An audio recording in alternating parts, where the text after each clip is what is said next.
Vamos a hablar ahora con Elisa Trota. Elisa Trota es activista de derechos humanos, venezolana, ha sido representante de la disidencia venezolana aquí en la Argentina.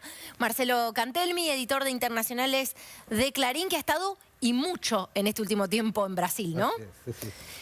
A ver, ¿cómo se entiende esto, Marcelo? Ayúdanos a entender la posición Lula del asunto.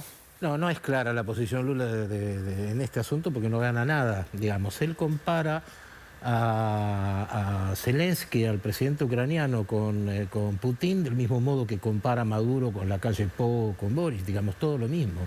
Y este criterio que allana las diferencias es muy sorprendente, está perdiendo energía, digamos.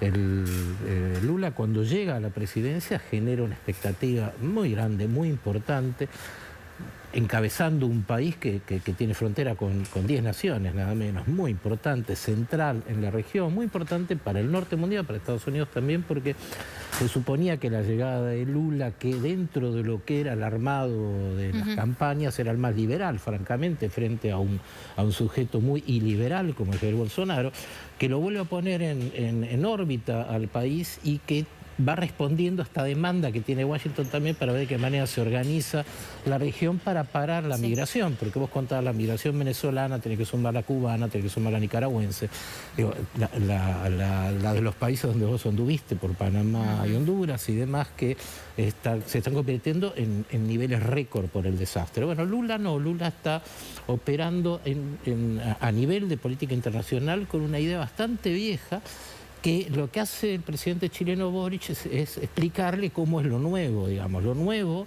aún en los progresismos, es señalar que el señor Maduro es equivalente a lo que era Alfredo Stroessner en Paraguay. Es un gobierno cívico-militar que detiene gente, que tiene ESMAs, esto que hay que señalar. El helicoide. Que tiene helicoides, una ESMA, que tiene autos sin patente, que a la noche van muy despacito por las calles, yo los he visto, a Venezuela fui más de 20 veces, y que tiene una característica extremadamente represiva que nosotros conocemos bien porque lo vimos en los 70. Ahí es donde está fallando Lula. Lula está perdiendo esa referencia.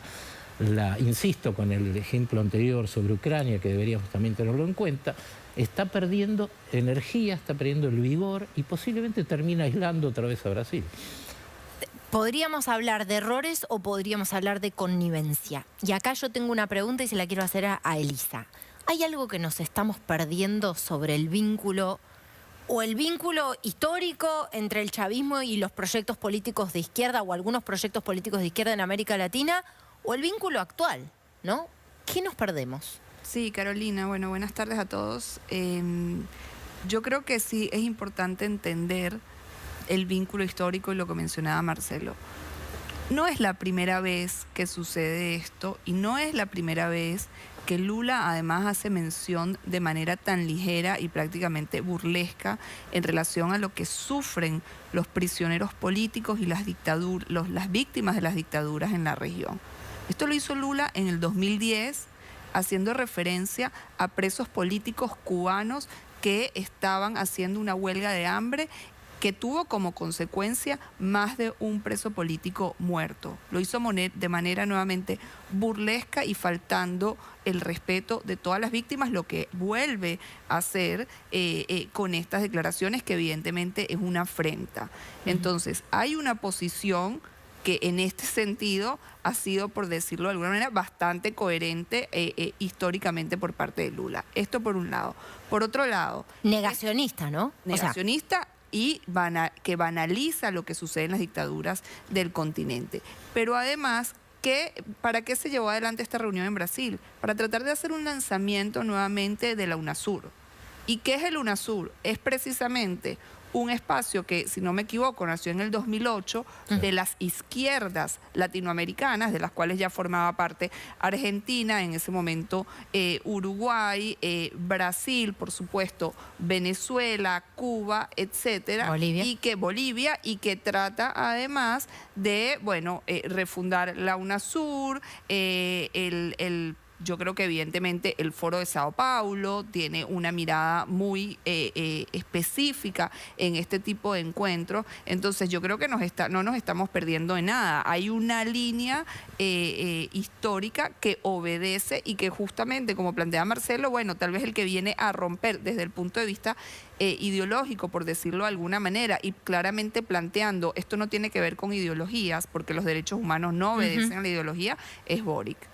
Bueno, a ver, cuando pensaba en lo que nos estábamos perdiendo, pensaba también en los recursos de Venezuela, ¿no? Porque siempre está en el centro de la discusión Venezuela. Hay otros regímenes autocráticos. Bueno, Cuba, una dictadura en papel. Y lo de Daniel Ortega y Rosario Murillo en Nicaragua, me parece que no tiene nada que envidiarle a la lógica autoritaria del régimen cubano, ¿no?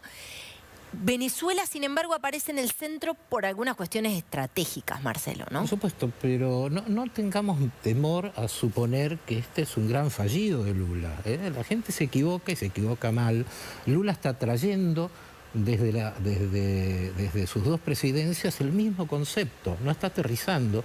Y Celso Amorín, que es mayor incluso de edad que Lula, que fue su canciller, es el que le baja esta línea. Digo, a veces me da la impresión de que todavía creen que está del otro lado de la Unión Soviética, digamos, como que no lograron entender bien de qué va.